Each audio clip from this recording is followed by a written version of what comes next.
Gonna get started in approximately 2 minutes, guys. Drop your names, LinkedIn's in the chats. Let's see some faces as well, guys. Cameras on, cameras on. Let's see some faces. Let me get my LinkedIn as well, actually. I'm actually slacking on LinkedIn. I need to actually jump back on my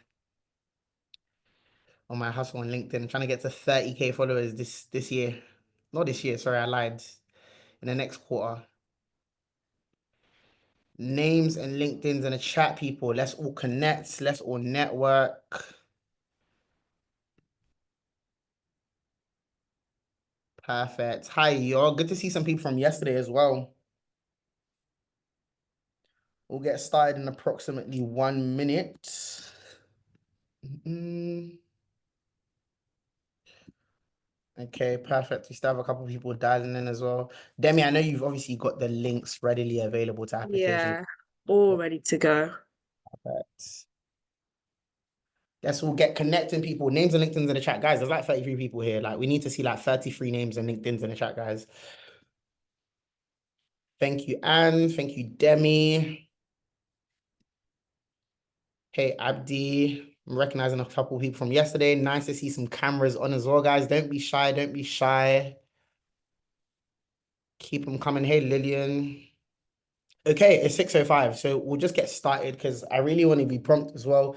Conscious that we have representatives that have really kindly spared their time after working hours to really support. I'm really excited about this session because this is the first of its kind. This is the first time we're actually doing like an application support session. One thing that I kind of said to Demi at the start of the year is that I really want to see how we can actually support candidates that we're attracting through our marketing efforts. So these sessions are really, really important. And it's actually good as well because we don't really advertise these sessions as much. So they're really nice and intimate. It's an opportunity for you to get to like ask questions and really get the support that you guys deserve.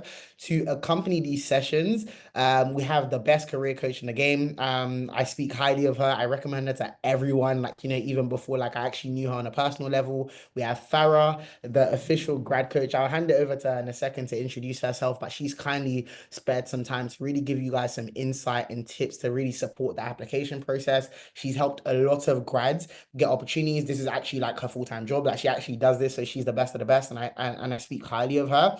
We also have representatives from IQEQ as well. Some of the previous intern cohorts who are now full-time hires. They've kindly shared their time as well to really help people through the application process. And the good thing as well is that we have representation from both teams that are actually hiring. And I hired these people myself, so I speak highly of them. I think they're the best, and I think they're perfect to kind of like help and support this session as well. So just to give you guys a rough agenda of how today is going to go, I'm going to kind of give you guys a bit of background in terms of IQEQ and the opportunities that are available. And then what I'm going to do is I'm going to hand it over to the IQ representatives to kind of give a bit of insight into their roles, their day to day, and then just general application tips. Then I'm going to hand it over to Farah, who's going to go through like, a nice comprehensive session to kind of give you guys like some tailored support in how to like approach the application process. And then after that, we can kind of like tie it up with like a nice Q&A, and hopefully that should take us to about 7:30. As the session is progressing, please feel free to drop questions in the chat. Obviously, housekeeping rules as well. Put yourself on mute. Feel free to turn on your cameras as well. And then, as we're kind of progressing through the conversation as well, Demi is going to kind of be plugging some links and stuff as well to kind of like support you guys. So if that sounds good, let me just see a couple of thumbs up, and then we can kind of like get started with today. Perfect. Seeing some thumbs up coming through. Perfect. That's good. That's good. Okay, so to give you guys a bit of context, IQEQ is an investment services provider, and essentially they kind of work across the board with a number of like buy side and sell side investment firms and providing like investment services, right? So you have like fund administration, they provide like regulatory compliance services to investment firms, and they do a bunch of other things that honestly today I don't actually know. IQEQ is involved in a lot of stuff. Now, for the purpose of this internship, their regulatory compliance division is the one that's hiring, and they're hiring in their compliance and consulting practice as well as their compliance advisory practice, right?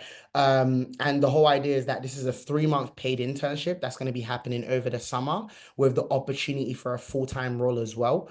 And that's obviously dependent on performance. So the whole idea is that this opportunity is only open to people that are going to be graduating in 2025. 25 or working professionals actively looking for an opportunity at the moment. And the whole idea is that it's an internship to analyst program, right? So there's every bit of intention to actually keep you on after the internship as well. So it's a really great opportunity. I speak highly of IQEQ, not just because they pay me to do so, but because I actually started my consulting career in IQEQ. And honestly, it made me the professional I am today, career-wise, as well as an entrepreneur as well. I learned a lot of like, how I deliver service to clients and so on and so forth at IQEQ. So I have nothing but good things to say about them. And I really think it's the best environment to really develop you as a well-rounded professional as well. So with that being said, I'm going to be done talking you guys ear off, and I'm just going to be popping throughout the chat, just answering questions and stuff like that on behalf of Beyond Education. But I'll hand it over to Lisa and Grace, whoever wants to go first, to kind of give a bit of an overview of their role, as well as like their day-to-day in IQEQ, and maybe some general application tips. And then we can kind of like field questions in the chat as well. I can throw that to you guys as well. Yeah. So cool. I'll hand it over. Sounds good. I hope everyone can hear me. I'm probably in, I think, the loudest cafe in London today. Yeah, I've decided to work remote, but it's really loud in here today, so apologies for that in advance. But essentially, great. Can you guys hear me? So sorry about that. Yeah, it's all good. It's all good. I was saying that it's never as glamorous as it seems, like working out of like a coffee shop as well as they do it on TikTok. It's like really, really like just a boy, to be honest. Yeah, it's really, really hard.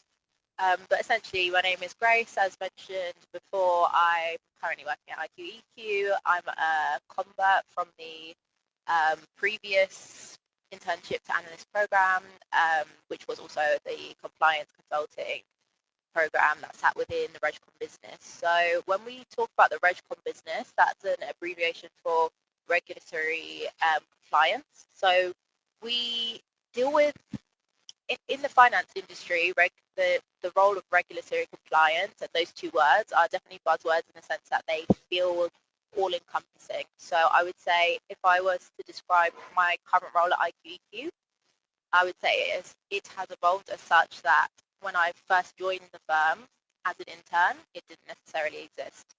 So I think that can give a little bit of an insight as to the myriad of opportunities available when you get involved in regulatory compliance and compliance in general.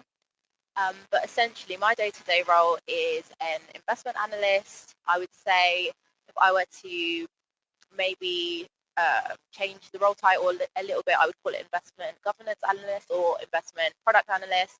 So I work with the funds and operations team to make sure that the funds that we service are acting within the regulatory rules that are provided by the FCA, and kind of pull down the hammer if they're not. I'm lucky enough to be given quite a senior role in that, and quite a lot of visibility from day one. I'm also the chairwoman of the IQEQ Black Employee Network, which is an internal diversity network to help those from underrepresented backgrounds connect. So hopefully that has given an insight into what kind of opportunities are available, but obviously I'll be here for at least the hour to speak about that and what more that entails. And I don't want to give too many keywords because I feel like Yeah. long break. So yeah, that's me, Grace. No, thank you so much for that. Adil did not shy away from the buzzwords yesterday. He was using all the complicated words. I had to keep on bringing it back, but thank you for that. If you can go over on to Lisa to kind of give like a similar overview as well, and then maybe I can kind of like throw some questions your way just in terms of like general tips to kind of like start with the application process. So Lisa, feel free to go ahead. Can you guys hear me okay? Because I've got a bit of a cold, but yeah, that's fine. So my name's Lisa, and I currently work in the compliance consulting department as an analyst. As Grace, I was intern last year, and they again kind of made a role for consulting analysts because beforehand they didn't necessarily have analysts in that position. So my day-to-day involves anything that the client wants at the time. So there's different FCA requirements that the client would need. And if they're having issues, they would come to the consultants and see different ways that they can solve the issues. Even if they need to, they're sending applications, they would come to the consultants essentially. And no day is the same. Every day is different in compliance. It's whatever FCA updates there are, then we just have to keep on track with it and continue as such. So that's basically the day-to-day. Nice, nice. That's perfect. And I think one thing to really kind of highlight here, just to address some of the questions that are kind of coming in. The first one is like, is it just vacancies for the regulatory side? So what I will say is that at the moment, the opportunities is for the regulatory compliance business and the compliance consulting. But as you can see from Grace and Lisa's explanation, these are the roles that they initially went into, but now their role has evolved to kind of creating a one-of-a-kind role for what they particularly do. Because one thing about IQQ is that because they do so many things and there's so many different dynamics of the business, once you kind of express interest in a certain part, you can very much kind of create your own lane for yourself and kind of like go down that rabbit hole. So it's definitely something where like, if you do come on the regulatory hosting side or the compliance consultant side, you can get exposure to all these other sides of the business and really start to kind of carve out a lane for yourself. So prior to like me actually leaving IQQ, I was working in the regulatory compliance side, but I started to express a lot of interest in like sales because like I was upselling a lot of like additional services that IQQ provided to like our regulatory hosting clients, and sales really loved me for it. So I imagine that if I was still in IQQ, I probably would have ended up there. And I know that because a colleague that I used to work with closely, Verity, she now works on like the client development and business development side of the business. So again, it's an organization that's really receptive to you trying out various different things to see where you land. But I guess just to kind of like tie it up and bring it back to like application support, I guess it would be great to understand, starting with you, Grace, what was the approach that you kind of took as a starting point to address like the application, right? And I think before you kind of answer that question, one thing I will say, guys, is that we are running the recruitment process at Beyond Education for IQQ. And one thing me and Demi always say is hashtag no dead applications. We don't mess around with that. It's important to put your best foot forward, and we make it very, very clear. We try and provide as much resources as possible, including stuff like this. And I must say, Grace and Lisa's application, very, very top tier stuff. And I'm not just saying that because they're here. It's a very high standard that we maintain. So yeah, with that being said, Grace, it'd be great to kind of understand like what your approach and initial thoughts were when you were kind of starting the application process for IQQ. Yeah, I think Stephen's definitely highlighted that, Beyond Education provides a really large pool of resources. I think the first thing I did when I heard about the opportunity was go on the Beyond Education website, where they have a CV bank for, it seems like every role that's ever existed, and try to kind of tailor my CV to the formats and the keywords that I was seeing on those CVs. I can see a question in the chat from Michelle about educational background. So funnily enough, this is a really relevant and important question, but essentially I had completed my master's degree in chemical engineering, so I don't actually have any educational background in finance or economics or regulatory compliance or law, which are the majority of backgrounds in this field. And I say that to say and to emphasize that I think making sure you highlight your transferable skills from whatever your educational background was is probably your most important, task ahead of you. Even in, the interview processes, when you're using a STAR technique, you're going to be referring back to experiences you've already had and just trying to connect the dots and show that, the abilities and the skills that you've garnered, whether that's through your education or through your other work experiences, for speaking about those working professionals, and really kind of put that forward as to how flexible and dynamic of a candidate you can be. No, perfect. What about you, Lisa? What was your approach when you were kind of addressing the application process?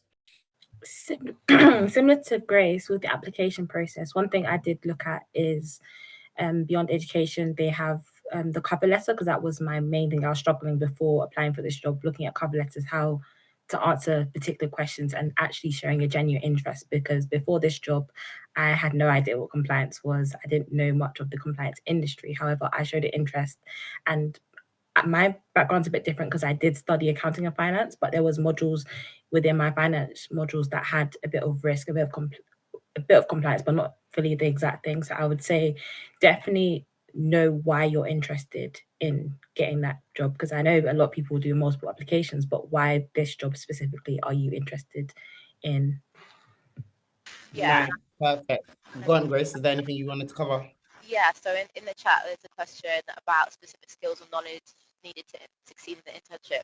I think if you have an interest in regulatory compliance, we do always, have three really important letters that we talk about, the FCA. You always need to kind of stay on top of what the FCA is saying, what's going on in the industry. And luckily enough, as industry professionals, they publish everything they're doing on their website. So kind of staying on top of the rule book, the handbook, and all the developments and changes, especially from the perspective of someone trying to join IQEQ, is definitely what I would say would impress the people that work here, because that's their day-to-day. We have to make sure we stay on top of regulatory changes and create useful insights for our clients off the back of those. Yeah, and I think one thing I'll kind of like double down on top of that is that when we had the employer intro session yesterday, I know the head of HR, Kirsty, she was like, guys, it's okay if you don't have any background in compliance. It's okay if you're a newbie. That's all great and all, but in your application, you want to act like an expert. You want to act like you've been here before. I always say this, like in the context of going for a job you're trying to get or trying to get a promotion, act like you're already in that position and act like you're that person already. And again, there's a way you can kind of do it where it kind of showcases that you've done a bit of research and I guess you have some intellectual curiosity about this department that you're applying to. And I think that's really, really important to kind of like reflect that in your applications. This year, I'm making a conscious effort to review the applications myself, because last year we had like an external recruiter. This year, I kind of want to go back to basics. I really want to look at it because, last year we had 4 out of 5 people that were retained in IQEQ. I want to make sure that we're actually picking people that want long-term careers in this actual field and are actually really interested. So with that being said, it's really important for you to reflect like that you've actually researched into this industry and it's something that you actually want to do, because the whole idea is that IQEQ are trying to invest in people that are going to be the future of their business. So again, they're doing this internship program. They're paying quite a competitive rate because they want to keep you on and they want to actually give you full-time roles. So it's really important to reflect that in your application, not on a surface level using ChatGPT to regurgitate the most basic cover letter, but really like showcasing like, oh, I actually took my time to personalize this because I'm genuinely just a nerd about this industry that low-key looks interesting to me. So I think it's really important to kind of do that. I just go on, Grace. To add on to that, we forgot to mention that IQEQ itself publishes a lot of documentation about what they're doing, services that they provide. So I think if you go into the process and like name drop or keyword drop and you kind of show, like Stephen said, an intellectual curiosity about not just the services you provide, but the key stakeholders, the business itself, I think that will make you really, really stand out. I think also, sorry, to add on to that, with the IQEQ website, they're always publishing articles like every week, every month, what FCA is doing, what the company's doing. So if you refer to that, something that the FCA updates, as well as the IQEQ, if you combine the two, that would make you really stand out and show your curiosity. Perfect. I guess another question I had why I just frantically messaged Demi to get the IQEQ site and put it in the chat is I wanted to ask about the fact that how did you guys communicate your transferable skills from like, non-compliance experience? How did you reflect that in your applications? So for example, now there might be people that have customer service experience or like, the most basic experience that's not necessarily relevant to like corporate experience or compliance experience. How were you guys able to reflect that in your applications, and what was the steps you kind of took? Like, do you have like any methodology or how you go about doing that? That would be really useful. I think that was a really good example, actually. So customer service experience, I think if you have that experience and you know that you're good in that lane, I think playing to your strength and making sure that it's clear how the business can leverage your strength is really important. So from the perspective of someone hiring, if like someone told me that they have really good customer service skills, I'd be quite comfortable putting them in a client-facing part of the role and making sure that they're kind of on the front line selling business and talk to our clients, keeping good relationships with our clients. And a good thing about IQEQ is that you have an opportunity to do that from day one. I think Lisa has been working on some really big clients, tech giants, you've got your Teslas and, really big venture capital and private equity firms that ask IQEQ for knowledge and experience, but also needs a level of client service and like a personality and a level of being personable. The IQEQ slogan is, I think it is. I think know how I know you or something like that. Yeah. So a lot to do with intellectual curiosity or intellectual quotient and emotional quotient. So you need to be a person at the end of the day and be able to connect with people in that way. So I think leaning on you as a person and your personality, as well as the bits you may know about the industry, because everyone that joined IQEQ at some point knew nothing about compliance or regulatory compliance in general. So just leaning on that. Yeah, most definitely. Before I go on to my next question, Lisa, is there anything else that you'd like to tag on to that? I think following on what Grace was saying about the customer service experience, myself, I've had quite a bit of customer service experience, but not necessarily industry experience because I was just graduating university same time as the internship. So one feedback I definitely got from IQEQ was the fact that I was curious, my skills in customer service, how I spoke to people within customer service, scenarios that I've helped customers, how I'd link that to helping clients and understanding their needs. Anything that was linkable would be the best approach. Yeah, most definitely. I can see that we also have Pranav, who works in the compliance advisory team and is always dealing with clients as well. It would be great, Pranav, if you could just give a brief intro on yourself and maybe like some general tips that people can take when you are applying for the compliance advisory department. I know Pranav is a big man now in that department. So yeah, it'd be great to get your perspective, Pranav. Hey, Stephen, can you hear me? Yes, we can hear you clearly. Amazing. So, apologies for the delay. Yes, I was part of the Beyond Education cohort that got into IQEQ, I think in 2023. Oh yes, you're 20. And So you're a veteran in this game. yeah, Yeah, so that's yeah.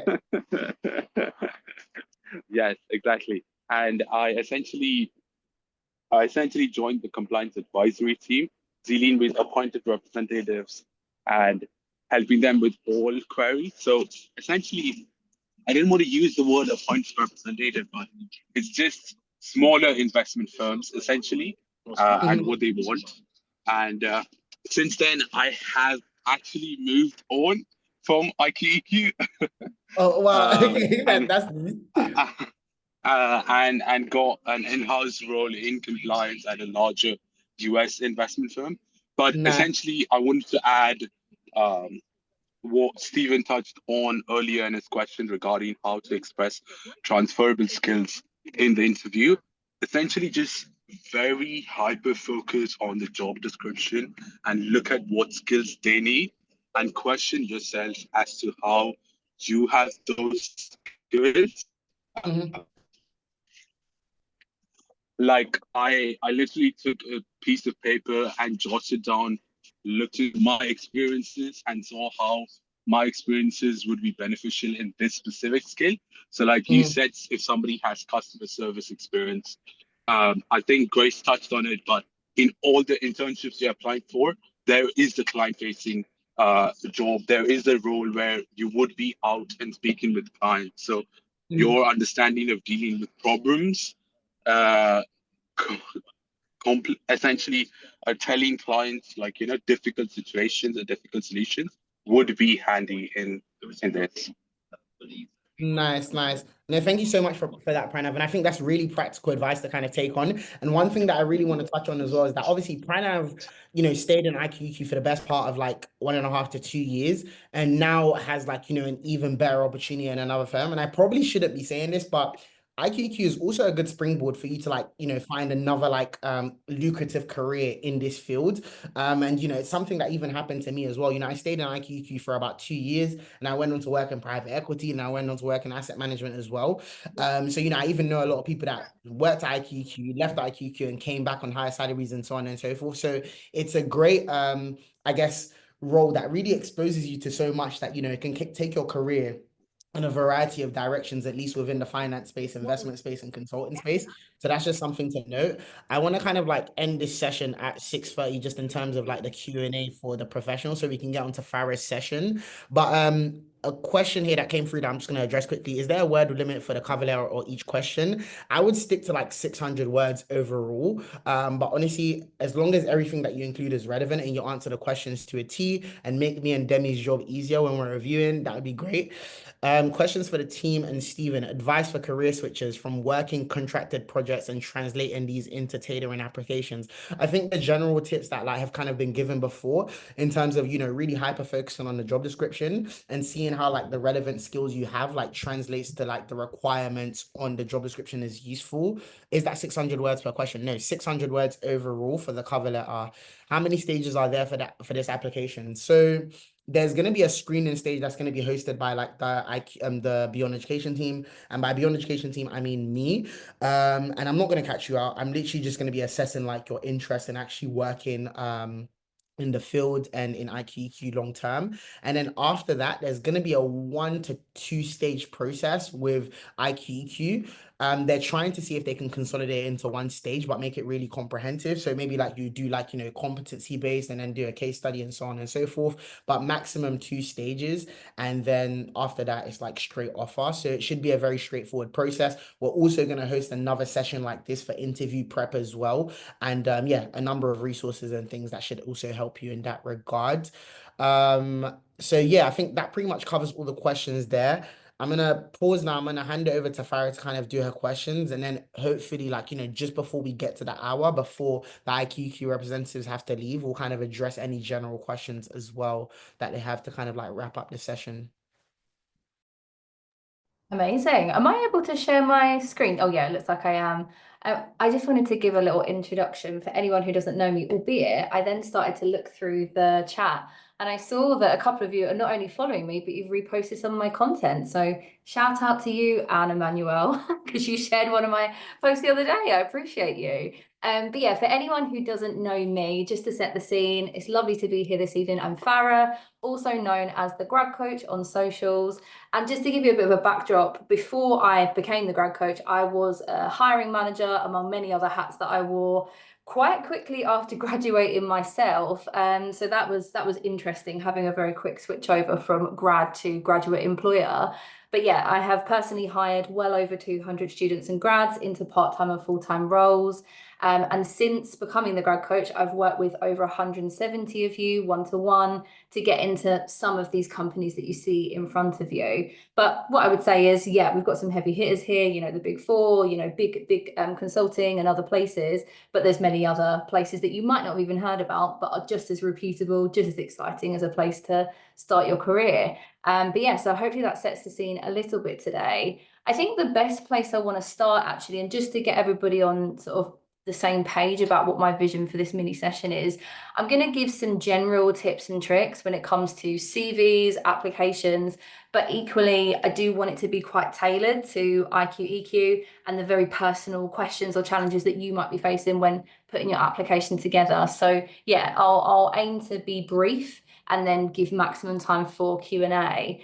But I think the best place that I would start, and this is something I want to directly share as a hiring manager, and we've just heard really transparently that both Stephen and Demi are going to be kind of, the hiring managers at this early stage process. We need to make their life easier. And the best way that we can do this, like so many of us have already alluded to, is step number 1, make this job spec your Bible or just your absolute go-to, because I actually think this is the biggest mistake that a lot of graduate candidates make. It becomes something that you briefly glance at, almost as if, there's only a couple of clues to glean from it. When actually, if it's a green flag of a company, which I definitely think IQEQ is, it's going to be a very well-written job spec, and every single sentence, every single point that is on here has real meaning, and it's actually your roadmap to figuring out who is the ideal candidate to them, what skills, what qualities, what attributes, what future challenges or responsibilities am I going to have to navigate if I'm to be the ideal candidate to them. So this is where I always like to start, and obviously we've got this up on the screen, but I did a little bit of this earlier. And again, there's nothing precious about the way that I'm personally analysing it. Every time I see a keyword or just something that piques my interest, I'm just going to highlight it for now. And this is in terms of understanding a little bit about IQEQ, about the internship program. And then, of course, as we start to funnel down, it becomes a bit more tangible about you and what they're going to need from you.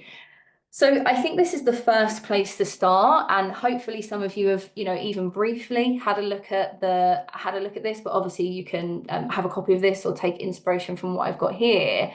And what my next step would be is to start to then put it into categories of, okay, if I had to put this into buckets or themes of skills or qualities that Demi and Stephen or IQ, EQ are looking for, what do I think they could be? And just for me personally, I think it really comes down to these 4 things, which actually are a lot more transferable than sort of it seems to be at face value. I'll walk you through my thinking firstly. So the first one I had was compliance monitoring and reporting. Sounds quite intense, quite corporate, but actually if we really break that down into core competencies and skills, I think it's a lot of stuff that so many of you would have done without even realizing. Things like having a very keen attention to detail. That could be something from doing a STEM degree at university, you know, lab work or data crunching, you know, in something more analytical. Also this piece around integrity. So, you know, being able to willingly adhere to rules and regulations and have that sort of passion to do so. You could have showcased this in loads of different ways in your personal, professional life. And other things like data collection, identifying risks. So, that's one thing that I would say. But just to briefly walk through my others, I definitely think this idea of stakeholder management, Leisha literally said, didn't she, about her role being, you know, quite quickly working with people in business, different levels of seniority, different levels of company sizes. But if we, again, really normalize that and break that down, it is things like being a clear and confident communicator, having the passion or the ability to advise or educate people. Could be as simple as even what the job spec said of putting together little informational packs or educational packs to help inform or advise clientele. And again, this idea of just working with a diverse group of people, it doesn't have to be a jazzy internship that you've done before where you're working with CEOs or founders. It could just be working with people who are older than you, line managers, you know, anything of that nature where you're just working with different groups of people and showing that you can be adaptable. And the final 2 for me was having a growth mindset. They spoke a lot here about, you know, really being self-driven, being that person who's going to take every opportunity, be positive, be proactive. And clearly we know why now, because they're saying that they're going to put a lot of effort into you. So they want to feel that you're giving that back as well. And then I think my last one, which probably actually now that I'm hearing both Lisa and Grace talk more, is having that genuine interest in the sector. So yeah, knowing that it can in some way demonstrate you do have this passion for an element of finance, because I think that's the one thing I would say. It's one thing to know in yourself that you're passionate about a certain role, but it's going to have to be demonstrated. And this is something that I say all the time on socials, and I'll just unshare my screen for a second. It's not the best candidate that's going to be hired. It's going to be the best communicator. Because at the end of the day, you don't exist to us yet until you speak your passion into existence, or you speak your experiences or skill set into experience. So this is your moment to really shine and put everything on the table so that we can clearly see everything that you have to offer. Because if you don't explain it to us, we won't quite know what you have to offer. So I hope that's given a little insight into how you can really take a job spec seriously, unpack it, rework it, and figure out who is there for the ideal candidate. Oh, sorry, that's my lighting. Don't know why that's gone off. Bear with me a second. Just as I'm going to actually touch now on the actual components of what IQ EQ are looking for, which we know is a CV and then some written responses. But just as a little debrief in the chat, please let me know if you've got any immediate thoughts or questions.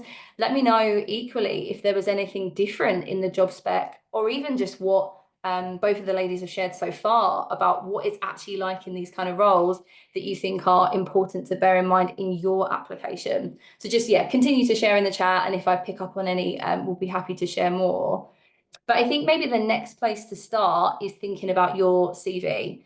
We know that you're going to have to submit something, albeit, I mean, curious to hear actually Stephen and Demi's thoughts on this, but I do feel like out of the 2 components, a CV is obviously, it's got to be strong, it's got to be well formatted, it's got to be logical.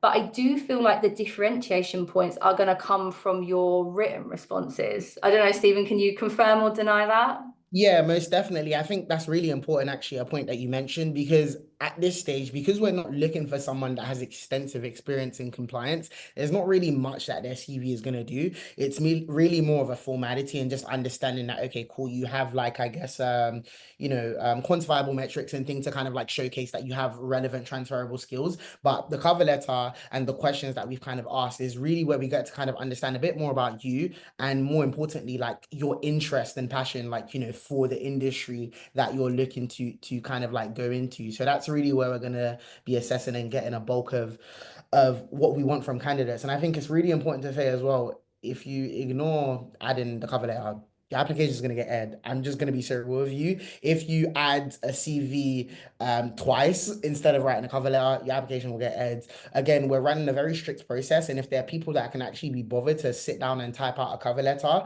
there should be no reason that you should think if you just add a CV and you don't add a cover letter because your CV is good, you're going to get bypass the process. Because as Farah has kindly pointed out, it's very much like the cover letter that's really going to be showcasing like the strong candidates. 100%. I'm pleased to hear that we're on the same page with that one. So I think I'll keep the CV section brief. Obviously, it sounds like you already have access to some great resources anyway with Beyond Education's Career Suite. So just to give like an alternative, just to signpost you today, I just want to briefly walk through, for me, what a well-formatted, logical CV ballpark looks like. Obviously, there will be a little bit of variation, but hopefully you can see on my screen now. Number one, this is not a creative design CV. This is a boring looking CV, because we need your language and experiences to do the talking, not your design choices. Probably we were all on the same page with that, because we're sort of going for more corporate roles, but you'll be surprised. I do sometimes still see sort of weird and wacky colors or infographics. I promise you, you don't need to have those kind of design choices. We really are going to look at just the substance of what you're saying. So as you can see, this is a very well formatted document that's almost pleasurable to look at aesthetically. And I want you to really empathize with the hiring manager. So in this case, either Demi or Stephen. You need to make their life really, really easy. If you imagine that they're going to be vetting, I don't even know, 2 dozen, 3 dozen, 4 dozen different people, maybe in one sitting of a couple of hours. If you can have a well formatted document that's easy to follow, easy to navigate, you are doing them a huge service. And it is these small details that, when it is a subjective human hiring manager, really begin to add up in your favor. Equally, things can begin to not add up in your favor when we're seeing things like inconsistencies with the formatting, spelling and punctuation errors, just things that indicate it's a sloppier attempt. And I think everybody in this room is capable of having a very well put together approach to this. So don't do yourself a disservice and really just dot the I's, cross the T's, and make it look professional. And just to walk you through some of my top tips here, because I think this is another really sometimes daunting prospect. We hear all the time, tailor, tailor, tailor. But what do we actually mean by that? Well, I think there's some key opportunities to tailor, where you can keep some of your master copy of a CV, let's say, almost just the same for most applications, but just some strategic shifts here and there can really, again, add up in your favor. And for me, I am actually a fan of having a personal statement. I kind of consider this to be like a micro version of a cover letter that sets the scene. It's kind of the first thing that a hiring manager is going to read. And you can very just quickly communicate, things like, I have this type of degree, X years or months experience in similar/transferable roles. So that's when you can capitalize on, maybe you have worked for 2 years in Gap in, very like fast-paced customer service roles. Maybe you have done a slightly corporate internship, but you don't need that. But really think about, capturing that transferability in the first 2 seconds of that personal statement. You're very welcome to steal this, by the way, but yeah, there's different designs out there. But I do think that's a great hack. Your education. Now, we've heard this evening that Grace, you said that you came from a chemical engineering background. Lisa, I'm not sure. What was your degree, Lisa? I'm curious to know what your background was. Accounting and finance. Okay, cool. So you're coming from more the finance side. And what about Pranav? What about yourself? It was economics. Okay, cool. So we're obviously going to have a mixed bag here. Some people will have STEM degrees, some people will have nothing to do with finance at all. I don't actually think it necessarily overly matters, so long as overall you can sell the transferability and your passion for the specific sector. And this is why I'm generally a fan of people unpacking their education just a little bit more, because if you just say the title, all we can read into it is that it's either chemical engineering, econ, or finance. That doesn't really tell anyone a story about the skills and experiences that you gained during that 3 to 4 years of experience. And I think, you know, if we go back to that job spec, we saw things like detailed report writing, data collection and analysis, identifying risks, sort of client management skills. There could be loads of things in a variety of degrees where you're ticking these things off. So you could be quite strategic and think, okay, I might not have the most relevant modules in terms of my knowledge, but I definitely have a project that shows those skills, or a sort of similar simulation of an experience. Maybe even your dissertation, there might have been some really rigorous research methods, presentation methods that you had to use. So I really think outside the box. Don't just think about the knowledge that you gained. Think about the ways in which you had to work, collaborate, the skills that you had to employ, and really tell a story here, because I think it could make a big difference. So that's another thing that I would say. And then lastly, this is a personal thing for me, but I'm actually a fan of having 2 different sections for your experience. One being industry relevant experience and the other being other work experience. Because sometimes we've done things that do lend, for example, to the world of compliance or finance or the corporate world, but we might not have done them super recently. It might have been something like, you know, Bright Network, every summer they do those sort of 3-day events where you get exposure to the world of consulting or tech or that sort of thing. That actually could be quite an interesting thing to highlight, even if it's just from the perspective of passion wise, like it's proof that you are interested in that. And as long as we unpack it and say, you know, at least a couple of bullet points as to what you gained from that experience, it could be worth putting in your industry relevant experience. And by the way, I will show you in a second an example of a grad who is now hired working in finance and how they split up their industry relevant and other work experience. But yeah, I think the reason why I say this is, especially if it's going to be a human hiring manager, not ATS technology, looking over your CV, we need to, again, make it easy. Put the most important things as early as possible on your CV, because the primacy effect is so real. This is, you know, psychology in the sense of, generally speaking, the first things that we read as human beings are perceived to be the most important things. So front load your CV, page 1, beginning of your CV, that sort of idea, so that even if they don't end up reading page 2, or you don't even have a page 2, it's not really the end of the world. One last thing actually that I am a fan of is I like to have a key skills bullet at the end of each of my work experiences, because I think, again, this is really nice to sell the transferability of something. Let's say you were, I don't know, a team leader at McDonald's. Yeah, at face value, it doesn't feel that corporate, it doesn't feel that transferable, but actually you could signpost 4 to 5 skills that are transferable. You know, the idea of managing a team, dealing with complaints, you know, it could be anything that you could pick out. And again, it makes it easy. If you put it in bold, you're sort of quickly summarizing it at the bottom. It's another way for us to scan and make a quick sense of what value you're bringing to the table. So yeah, let me just actually unshare and just see if I've got any urgent questions, but otherwise I will show you an example, and then I'm going to do a little wrap up with the questions. Nice. One question that came up, Farah, I've just been fielding it for you, is the question about 1-page CVs versus 2-page CVs. Yeah.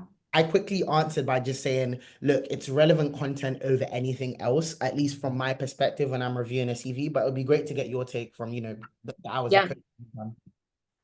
100%. I see a lot of people on LinkedIn use this a lot for quite baity content of like, never use a 2-pager, or you'll be laughed at if you have a 2-pager CV. I totally agree. Don't make it an arbitrary rule. There's no point having a 1-pager and you scrimp on the relevance and the context and the details. I'd rather have a 2-pager all day long and I clearly understand what value you're bringing to the table.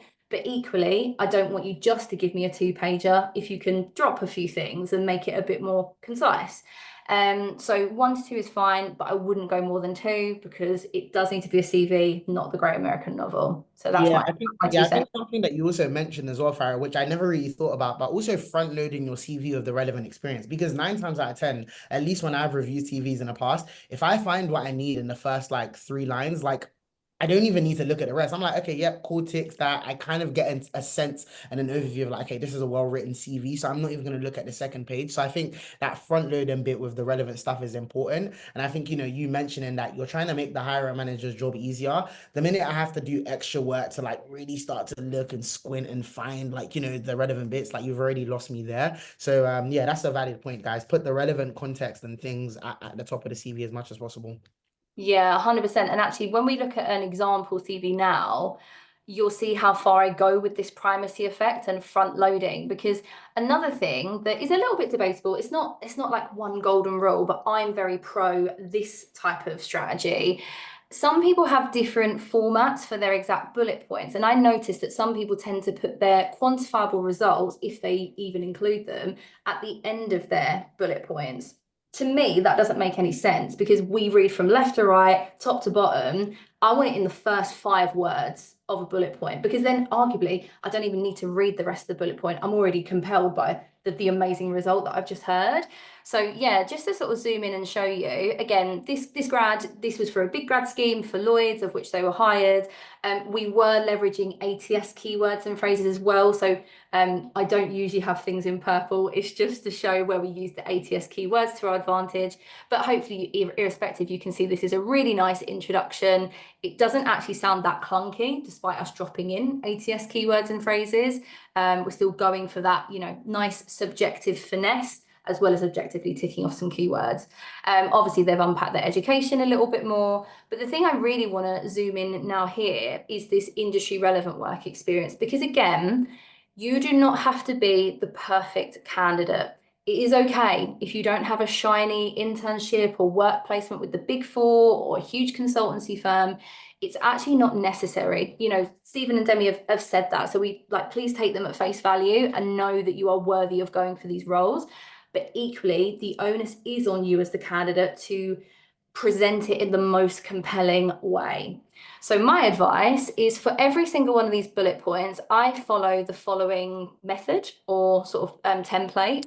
Number 1 is you want to have a powerful action verb. I feel like a lot of us are quite used to this now. If you need to, you can literally Google Harvard Business School, 100 action words that you can use and take some inspiration.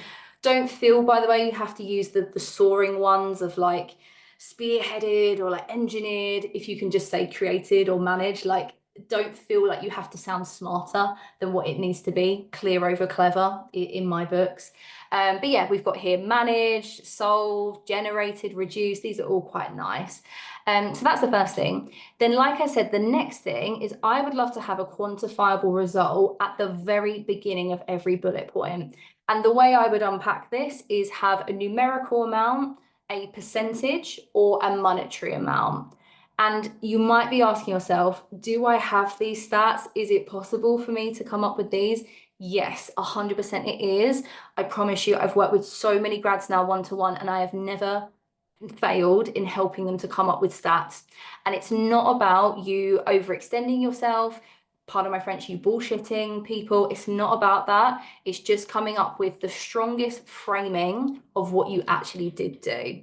Like, for example, this grad here, this was actually a very, very humble finance internship. They volunteered for a month between their 2nd and 3rd year at uni.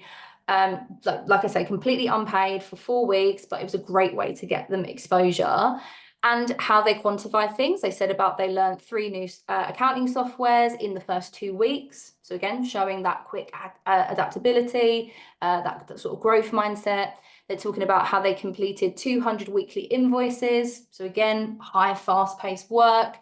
We can quantify that, and solved finance queries independently for over 15 clients. So again, we're ticking off some really nice quantifiable, but also qualitative things like your ability to work by yourself and be trusted by real world clients and customers, which we know will be something that we'll need for IQ EQ. And one more thing I would like to add, I don't often see this done. When it's done well, it's done really, really well. And I would say this is an example, so feel free to steal the wording here. But giving a little bit of a blurb as to what was the context in which you had this role. Because again, I think sometimes that doesn't get mentioned in the bullet points, and it's that extra juicy detail that really does give us as an employer a green flag about you.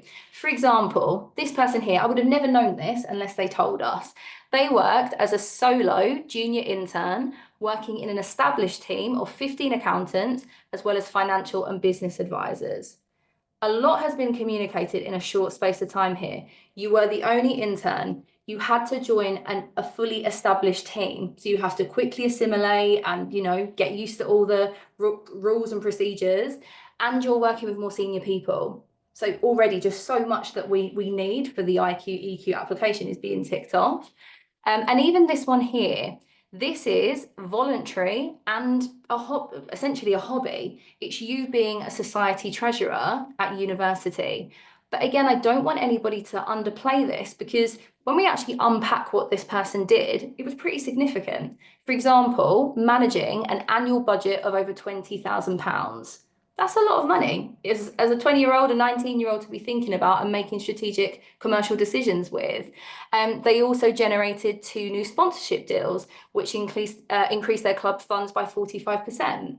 And they did that by, X, Y, and Z, all different things that they did.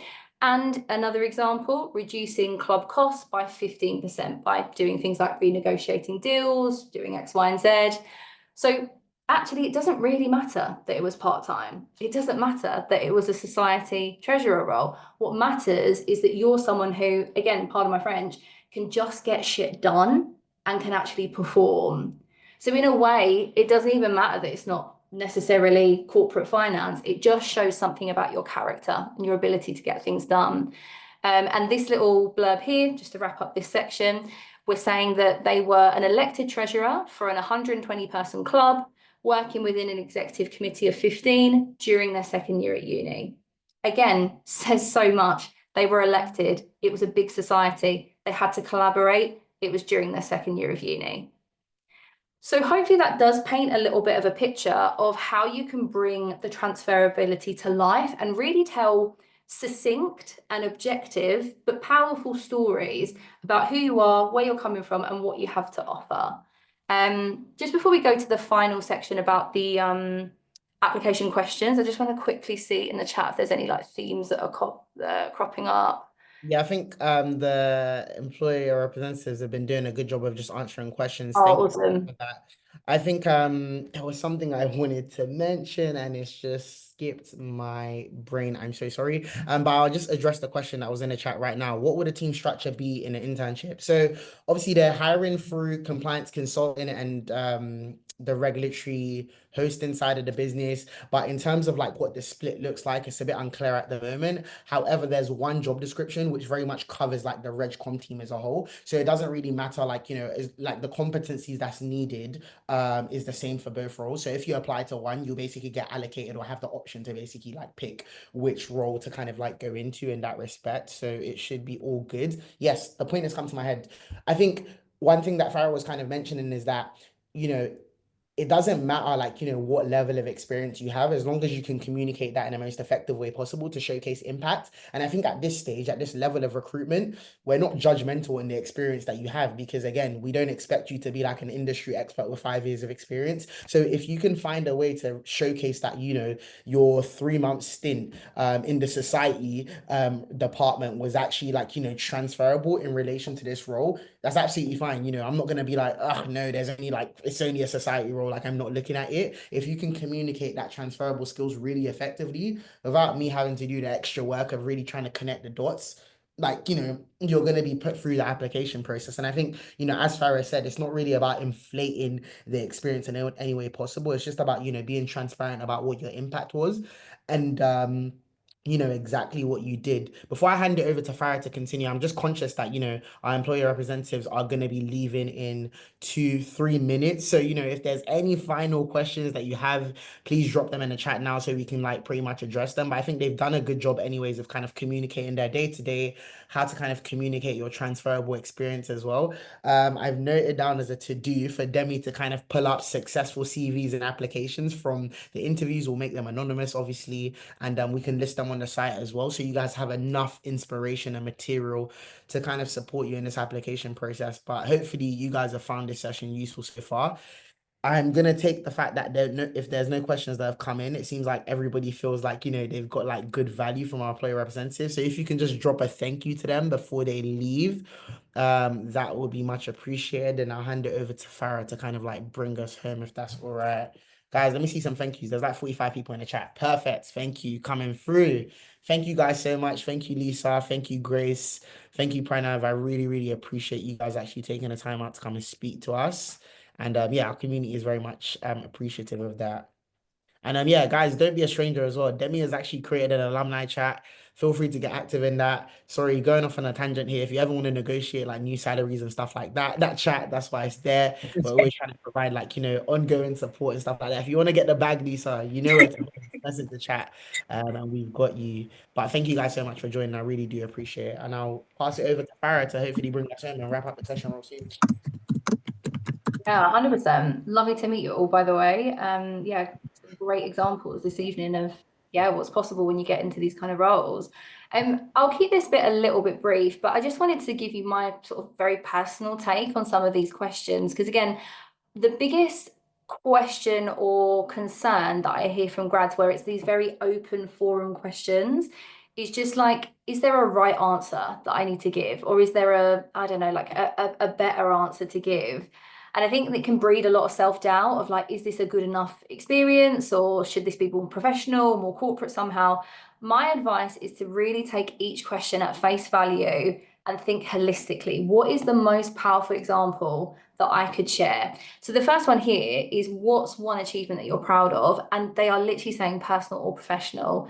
I think big, you know, like what is something that's huge? And it doesn't matter if it's not academic, doesn't matter if it's not work experience. It probably transparently isn't work experience. It might be you getting your degree, but it could be something like a big personal challenge that you've undertaken. Like I know when I was at uni, I cycled from London to Paris for charity. I know there's other sort of like charity events that you can do. It might be something sport related, something where you've competed at a certain level, but just think really quite creatively about what is a defining part of you and speak openly about it.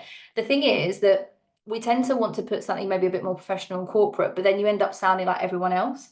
When you pick a USP of a story, you know, something that is genuinely unique to you, you are therefore a data set of one. So we can actually remember you, and we can, start to separate you from your competitors. So I think, in summary, take it at face value. This one here, which of your experiences and skills make you a good fit for the internship? I definitely think this is going back to the spec now. And again, making their life easy. What are, if you had to pick, let's say power of 3. I think power of 3 is good. 3 of the most obvious skills or experiences they're clearly crying out for in that job spec. And where have you done the same or similar before?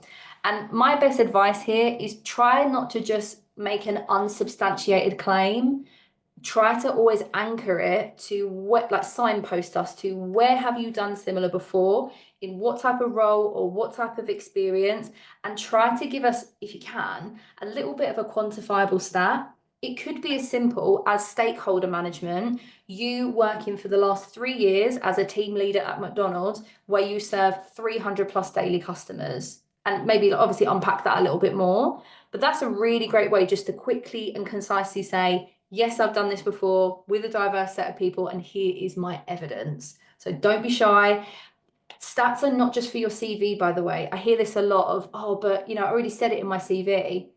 Doesn't matter. You need to repeat, because human hiring managers, we are going to remember some things, but you're not that memorable to us yet. We're going to be reading dozens upon dozens. So keep hammering home your most defining qualities, your most impressive stats, and then we will begin to remember it, I promise you. But saying it once in a CV is not enough. Keep hammering it home.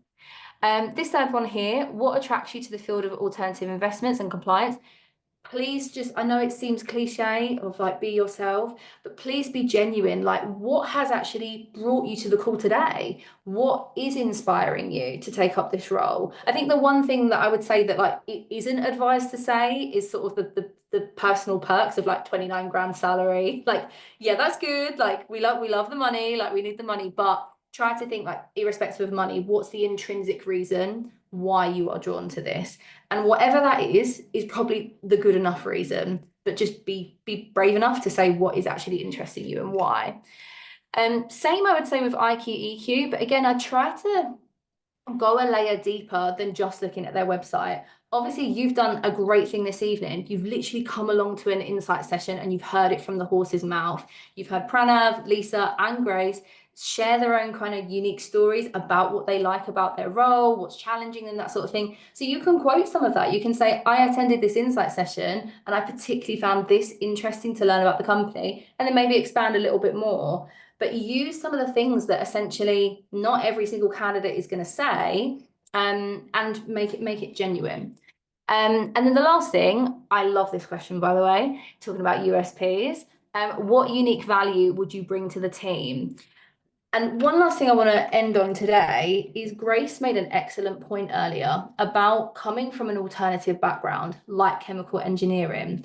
Again, I hear this a lot from grads where there's a fear of, oh, I didn't do business. I haven't got any consulting experience. I haven't got a finance background. What do I say? Think about the things that make you extremely different. You might have quite a unusual degree title, and you can unpack why that makes you special and different. You might have something really unique on your CV. You know, it could be something even personal, like maybe like high level sports or society involvement, or it could just be something else that you've done in your work experience. But lean into the stuff that does genuinely make you different and special, and make your case as to what's that bridge that you can build between that unique thing you've done and why it would matter to the needs and demands of this role or this firm. And you'll be surprised, like, again, you can make a lot of good arguments. Some arguments, of course, will be more natural than others, more obvious than others. So don't feel you have to pick the most bizarre one. But often I do think USPs come from things that, you know, you think are not going to matter. But if you can make a compelling case for it, it could be very exciting for somebody to read. So yeah, I did have maybe one more thing, but actually I think it might just naturally come up in the Q&A. So actually I would really love to open the floor now, and yeah, thank you in advance for engaging and listening. Please, any particular questions, anything you want to wrap my brains on, feel free to unmute or just put in the chat, whatever you prefer, but I'm here for the remaining time to, yeah, help you out and make these the best applications they can be. Perfect. Thank you so much, Farah. Like, that was really, really comprehensive, and it's really useful to just kind of like bring the application process to life. I feel like I was enjoying the session and I'm not even applying, so that's like Bless really, you. I think to kind of address like a question that just came up as well. Someone was like, you know, what are they looking for in the questions that they're asking? And the thing is, like, I drafted this whole job spec from start to finish, including the cover letter and everything. And I think what I did is I really just tried to work backwards in terms of like, when I was working at IQEQ, what made me like, I guess, like a model candidate, and like what made like the best candidates as well in terms of people I worked with. And that's the way I kind of like wrote the description, because honestly, guys, transparently speaking, the job description they sent me just wasn't it. So I had to rewrite it again to make sure that we're attracting the best candidates possible. And I think what I'm really looking for when people are answering that questions is to just see what you're actually going to write and kind of like gauge your personality. And I think sometimes it's very difficult when you're going through like mass application processes where there's like AI and ATS involved to really, I guess, showcase your personality, because 9 times out of 10, you want to prioritize like keywords for ATS. But I'm saying this categorically speaking, as someone that's going to be reviewing the applications, I'm a human, I'm going to be reviewing it. And you showcasing your personality, even if it's through, you know, name dropping like what you enjoyed about the session, just something that makes you memorable is super, super important. Because I think think it's very easy for someone to just like, kind of regurgitate like the model answers to how to answer a question. But I remember like when I was doing like some application support for like my sister and stuff like that. My sister's a very funny person. So like I tried to intertwine that into like some of the applications to really showcase the personality she has. Because naturally, when a recruiter or hiring manager is reading through a bunch of like regurgitated ChatGPT words and they come across a CV that like, a cover letter that has a bit of like, personality and stuff like that, it's really, really memorable and it kind of sticks. And it's like, okay, we're going to add that one to the top of the pile because that was the person that kind of told a joke about how they didn't get the opportunity last year, but this time it's a second time round kind of thing. So I think it's really important to try and reflect that as much as possible, especially knowing the fact that there's no ATS or kind of robots involved in the application process. A question just came through, Farah. My proudest achievement involves some personal challenges. Could mentioning certain stuff work against you or show your personality? I'll answer that quickly and then I'll hand it over to Farah. Guys, the premise of Beyond Education and why we exist is to help underrepresented talent access opportunities and remove as much bias from the interview process. So I say this to say there's nothing you can put in your application that will make us see it and be like, no, actually, we're not going to review you. And then furthermore, to take it one step further, when we pass over profiles to IQ-EQ, we actually anonymize the profiles. So we don't put any names, we don't put personal information. So that way the bias is removed completely. So there is nothing in your application that will ever indicate or kind of like, put you at a disadvantage. The whole point of this process and why Beyond Education exists is to make sure that, we're hiring people regardless of their background. It's more so about, do you have the relevant skills? Do you have the core competencies? Good. Like, you can do the job. So that's what I would say on that. Yeah, no, that's so reassuring to hear, and it's just amazing to hear the work that you do because not every single company is built equally in that regard, but you've got the green light to do that, Maya. And I think my take on that, maybe just for more like general applications as well, is you want it to be a hero story, like a story where you end up prevailing. I think if you don't have that piece, it can then potentially to some audiences, I don't think this audience, but some audience be like, I kind of want that solution at the end, or I want that win at the end. And I'll give you an example, obviously completely anonymized, but I've worked with a client who unfortunately had a really severe bereavement in their last year at university, and they went to P&G of all places and told this story at interview of how essentially it was like, what is your proudest moment? And it was how they bounced back after the bereavement. They had the choice to sort of like cancel their degree or defer it, and they didn't because they wanted to make their mum proud.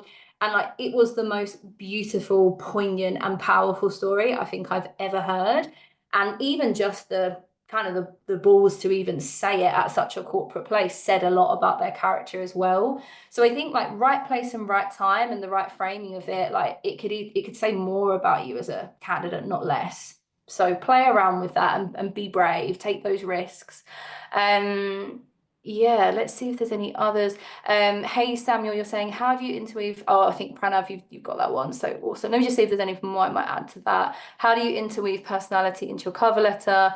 Pranav, thank you. You're saying by being authentic and honest in your responses. Yeah, and I, actually just to cement something that Stephen was saying, I would really say don't use chat at all. Like, don't use ChatGPT. Number one, I don't know about you, Stephen, but I can see in about 2.5 seconds if anything has been written by it because I was gonna ask like I know everything. I was gonna ask what's your perspective on that. Honestly, like yeah. So it's so interesting. I think my views on ChatGPT has definitely changed, but I'll give you guys a bit of context. So obviously I'm a busy business owner and so on and so forth. And like I always pride myself in individual thinking. All my content, everything I do has always been from my brain. However, in recent times, I'm obviously trying to be efficient.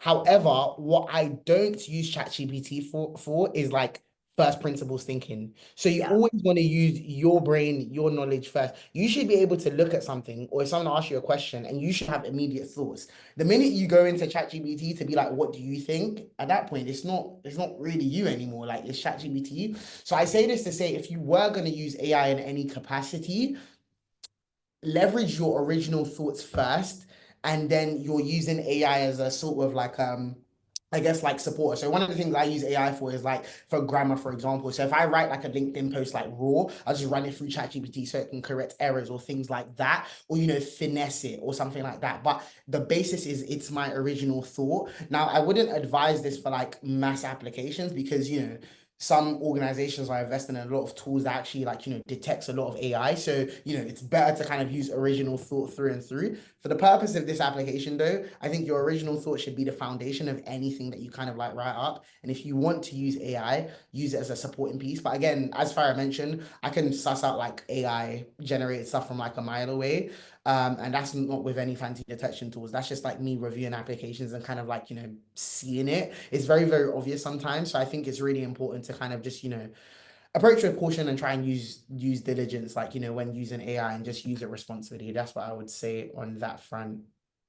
Yeah, 100%. Like what you're getting from chat is the median user's answer, and you don't want to be median. You want to be unusual and extraordinary in order to stand out and differentiate against your competition. So yeah, I just to add my 2 cents on that one as well very quickly.